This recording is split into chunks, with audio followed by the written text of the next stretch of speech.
Class 9 देखिए, इसमें हम लोग क्या देख रहे हैं, डिस्टिलेशन का process we are going to discuss. What we are doing, we are going to separate pure solvent from solution of a soluble salt. यानी हमारा कोई सॉल्युबल सॉल्ट है जो टोटली डिजॉल्व हो चुका है किसी सॉल्यूशन में, उससे हम किस तरीके से सॉल्ट को ऑब्टेन कर सकते हैं. एक सिंपल मेथड होता है, आपको मालूम है, कई बार नाम सुना है, आज उसका एपरेटस देख लें.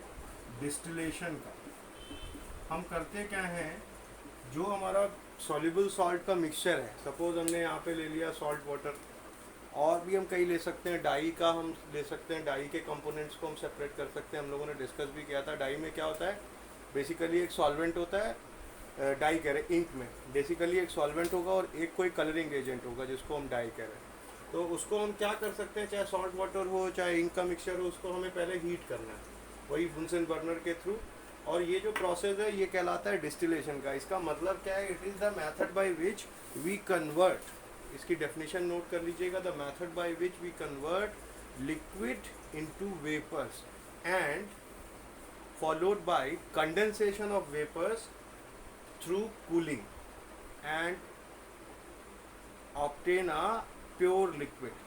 हम सबसे पहले क्या कर रहे हैं, लिक्विड को पहले वेपर में कन्वर्ट कर रहे हैं, फिर उसको कन्वर्ट कर रहे हैं उन वेपर्स को, ताकि हमें प्योर वाटर मिल जाए. एक खास बात इसमें क्या होती है, इस सेटअप में हम देख रहे हैं कि एक बर्नर है, हमने ड्राई वाटर बात लिया हुआ है, उसके थ्रू हीट कर रहे हैं. आप यहाँ पे पानी भी भर के कर सकते हैं, क्योंकि डायरेक्ट हीटिंग में हमने आपको बताया था तेज़ी से इवेपोरेशन होगा और जो हमारा इम्प्योरिटी बचेगी उसको भी दिक्कत आएगी. तो हम कोशिश क्या करते हैं, थोड़ा सा सॉल्यूशन छोड़ देते हैं, इतना हीटिंग करते हैं कि पूरा इवेपोरेट ना हो, फिर नया सॉल्यूशन इंट्रोड्यूस कर देते हैं. और हम क्या कह रहे हैं कि एक थर्मामीटर सेटल रहता है ऊपर, वो टेम्परेचर मॉनिटर करता है. हर तरीके के मिक्सचर के लिए अपना अपना एक टेम्परेचर होता है. जैसे अगर हम बात करें तो हम प्रोपेनॉन और वाटर को सेपरेट कर सकते हैं. कैसे सेपरेट कर सकते हैं, वाटर का बॉइलिंग पॉइंट होता है 100 डिग्री सेंटीग्रेड, प्रोपेनॉन का कितना होता है 56.5 डिग्री सेंटीग्रेड. सपोज हमारे पास ये मिक्सचर है, तो इस पर्टिकुलर टेम्परेचर पे क्या होगा, प्रोपेनॉन इवेपोरेट होने लगेगी और फिर हम उस प्रोपेनॉन को क्या कर लेंगे, कंडेंस कर लेंगे. दूसरा हमारा क्या हो सकता है, प्रोपेनॉन एंड इथेनॉल का मिक्सचर भी हम सेपरेट कर सकते हैं. प्रोपेनॉन का बॉइलिंग पॉइंट आपने भी देखा कितना है, इट इज़ 56.5 डिग्री सेंटीग्रेड, और इथेनॉल का कितना होता है 78. खास बात इस पूरे ऑपरेटर्स में क्या है, एक कंडेंसर होता है जिसको हम लेविक कंडेंसर भी कहते हैं. क्यों कहते हैं, क्योंकि ये एक स्पेशल कंडेंसर होता है. इसमें क्या होता है, आप देख रहे हो जो ट्यूब जिससे वेपर्स आ रहे हैं हमारे, एंटर कर रहे हैं, उस ट्यूब्स के चारों ओर पानी सर्कुलेट कर रहा है. डबल ट्यूब स्ट्रक्चर है इस कंडेंसर का, चारों ओर वाटर सर्कुलेट कर रहा है. यहीं से इनपुट वाटर का दे सकते हैं और प्रेशर वेटर मैनेज रहता है.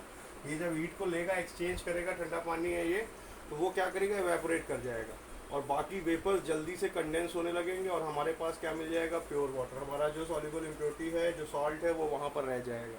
सपोज हम इसकी बात कर रहे हैं, हम इसको ले गए 80, 60, 70 तक हम इसको ले जाएंगे, तो सारा प्रोपेनॉन 60 के आसपास जितना होगा प्रोपेनॉन, धीरे से वो वेपराइज स्टेट पे आके हम कलेक्ट कर लेंगे. यहाँ पे भी यही करेंगे. क्लियर.